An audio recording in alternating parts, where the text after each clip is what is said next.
주님께서 여러분과 함께 마테오가 전한 거룩한 복음입니다. 그때 예수님께서 수석 사제들과 백성의 원로들에게 말씀하셨다. 다른 비유를 들어보아라. 어떤 밭 임자가 포도밭을 일구어 울타리를 둘러 치고 포도확을 파고 탑을 세웠다. 그리고 소작인들에게 내주고 멀리 떠났다. 포도철이 가까워지자 그는 자기 몫의 소출을 받아오라고 소작인들에게 종들을 보냈다. 그런데 소작인들은 그들을 붙잡아 하나는 매질하고 하나는 죽이고 하나는 돌을 던져 죽이기까지 하였다. 주인이 다시 처음보다 더 많은 종을 보냈지만 소작인들은 그들에게도 같은 짓을 하였다. 주인은 마침내 내 아들이야 존중해 주겠지 하며 그들에게 아들을 보냈다. 그러나 소작인들은 아들을 보자 저자가 상속자다. 자, 저자를 죽여버리고 우리가 그의 상속 재산을 차지하자 하고 저희끼리 말하면서 그를 붙잡아 포도밭 밖으로 던져 죽여버렸다.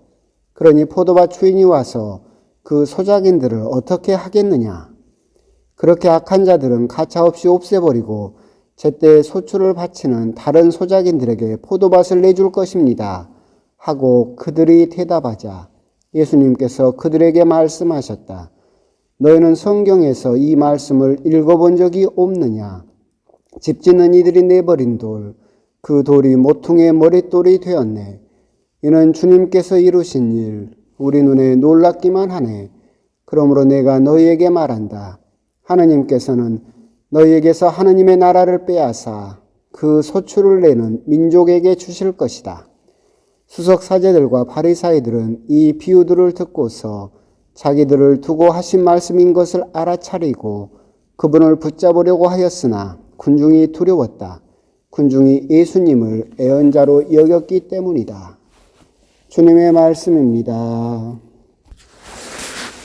신자 여러분, 또 오늘 하루도 또 잘 버티고 잘 지내고 계십니까? 오늘 하루도 그래도 뭐 소소하게라도 재밌는 일이 있으셨는지 모르겠습니다. 요즘은 또 뭔 드라마를 보고 계시는지 모르겠고, 저희 어머니를 보니까 이태원 뭐라고 하던데 그거 보시면서 재밌다고 그러시던데, 하여튼 연속국에서라도 또 그런 또 기쁨까지는 아니어도 재미를 찾으시면서 하루하루 또 이렇게 읽어 나가시면 이제 서서히 또 마무리가 될 거라고 생각을 하는데, 줄어들고 있으니까 또 희망을 가지고 또 이렇게 살아내시면 또 좋은 시간들이 우리들을 찾아올 겁니다. 어제 이제 저도 동기 신부님들한테 전화를 해봤어요. 뭐하고 사는지 궁금하기도 해서. 저보다 훨씬 더 잘 살더라고요. 운동도 열심히 가고, 어떤 신부님은 그 밤중에 어디를 돌아다녔는지 밖에 나갔다가 하고, 이 코로나 사태 때도 더 열심히 또 뭐 어딘가를 다니시면서 사시는 것 같아요. 저야 워낙 혼자 있는 게 익숙하다 보니까 별로 답답한지 모르겠는데, 동계 신부님들은 많이 답답해 하는 것 같고, 또 혼자 미사 드리는 것도 이제 그러죠. 항상 신자분들하고 미사를 드리다가 또 동계 신부님들은 혼자 벽 보고 미사하는 것도 참 깝깝하고 재미도 없고 그런다고 그러더라고요. 뭐 저야 뭐 유학 때도 4년 넘게 혼자 벽 보고 미사 드렸던 경력이 있다 보니까 혼자 미사하는 것도 뭐 그렇게 답답한지 모르겠고, 하여튼 뭐 저도 잘 지내고 있고 우리 신자 여러분들도 하루하루 또 그렇게 잘 지내셨으면 좋겠습니다. 가끔 이제 저희 어머니는 밥을 주실 때 흰 쌀밥을 잘 안 주세요. 몸에 안 좋다고. 몸에 안 좋은 건 아니겠지만 하여튼 그래서 밥에다가 꼭 뭘 넣으십니다. 밥에다가 콩을 넣으면 그 밥은 뭔 밥입니까? 콩밥. 밥에다 현미를 넣으면 현미밥 그러죠. 그런데 우리가 곰곰이 그 밥을 들여다보고 있으면 밥에는 쌀이 더 많습니까? 콩이 더 많습니까? 쌀이 더 많죠. 그런데 왜 그걸 콩밥이라고 부릅니까? 쌀이 더 많은데 쌀밥이라고 안 부르고.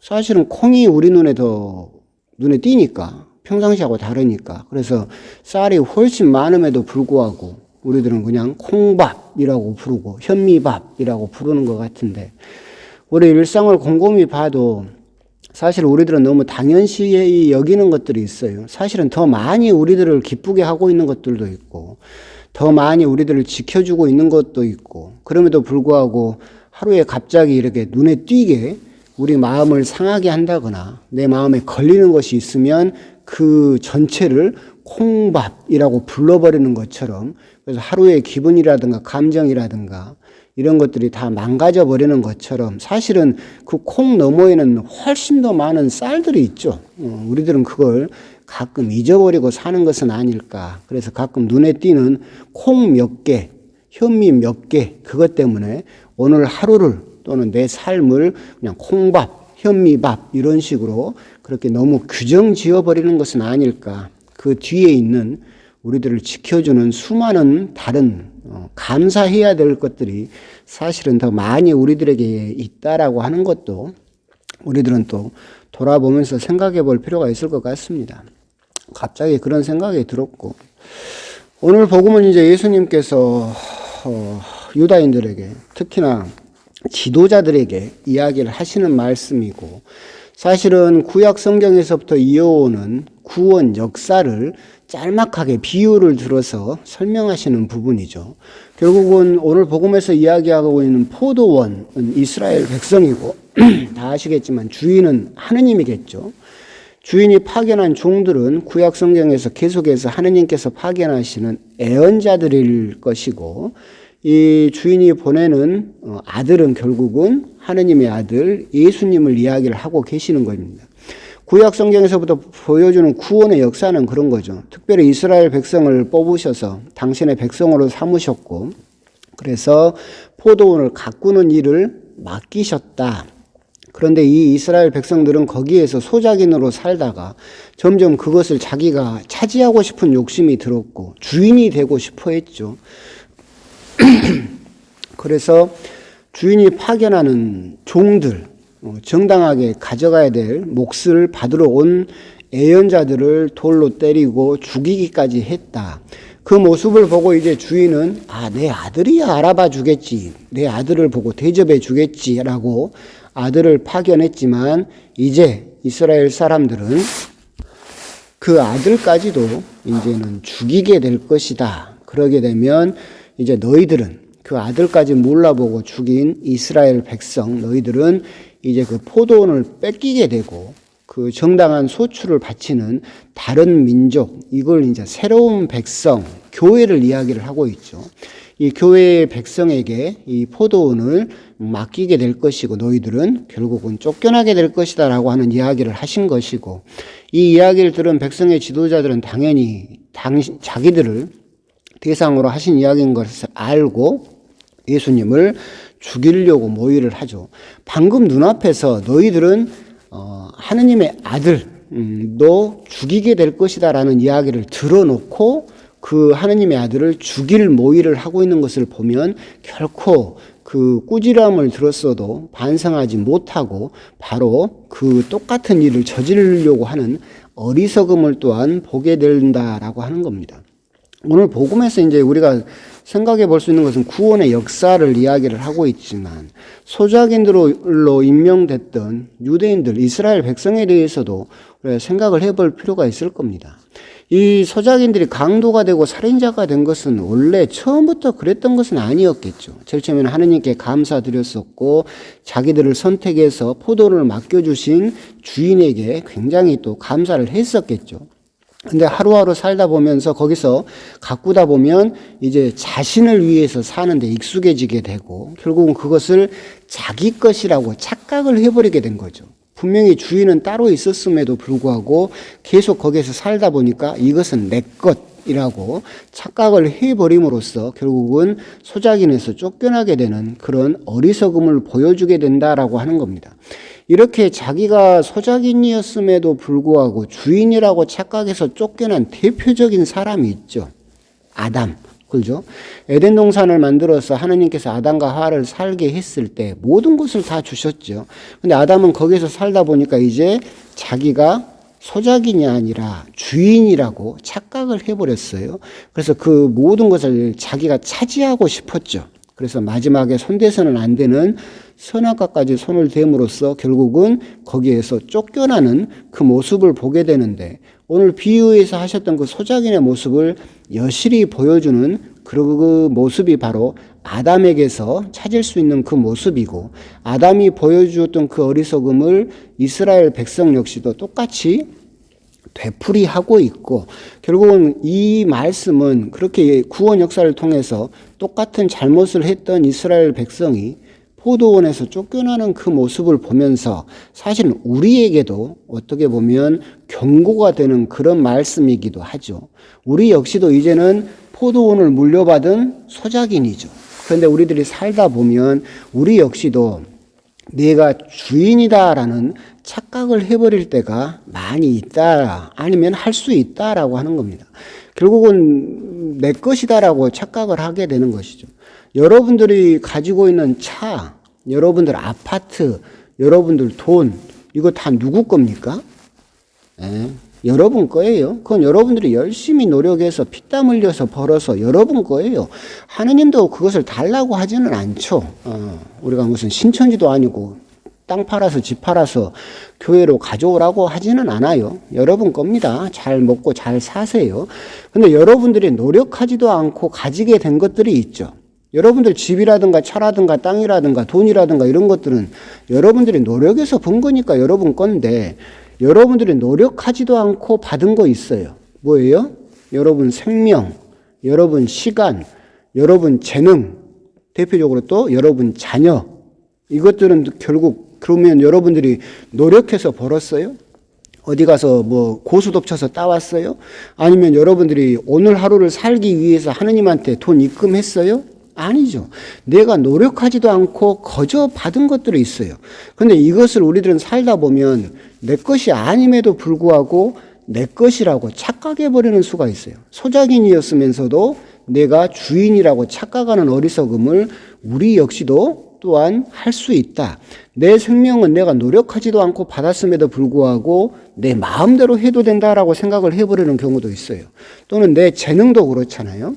그러니까 뭐 여러분들 재능은 여러분들이 갈고 닦는다고 해서 뭐 다 되는 건 아니죠. 노래 잘하는 사람도 있고 그림 잘 그리는 사람도 있고 각양각색의 재능들이 있어요. 이것은 내가 태어날 때 하느님한테 거저 받은 거죠. 공짜로 받은 거예요. 그런데 그 재능을 내 것이라고만 생각을 해서 나만 소유하려고 하고, 또는 거기에서 어떤 부당한 이득을 취하려고 한다라고 한다면 그건 역시도 내가 주인이라고 착각하는 경우가 생긴다라고 하는 겁니다. 또한 뭐 마음 아픈 이야기이지만 여러분 자녀도 그래요. 가끔 우리들은 자녀가 내 아들 내 딸, 그건 맞는 이야기일 수도 있겠는데, 여러분 아들이나 여러분 딸을 여러분들이 물론 노력도 했겠죠. 열심히 노력을 했을 거예요. 그럼에도 불구하고 여러분들이 그것은 결국 하느님께 받은 선물이죠. 그런데 우리들이 살다 보면 내 아들이나 내 딸을 내 것이라고 착각을 해서 내 마음대로 해도 된다라고 착각을 하는 경우가 참 많이 있다. 뉴스를 봐도 그렇잖아요. 내가 낳았으니까 내 마음대로 해도 된다라고 해서 정말 잘못을 저지르는 어리석은 부모들을 많이 보게 되는데, 우리가 오늘 여기에서 복음을 통해서 정말 우리가 다시 한번 생각을 해볼 필요가 있는 것은, 내 것은 있어요. 내가 노력해서 내가 차지하고 내가 번 거, 그것은 여러분 거예요. 그런데 내가 노력하지도 않고 받은 것들이 있죠. 이런 것들은 내 소유가 아니죠. 나는 소작인, 즉 관리인이에요.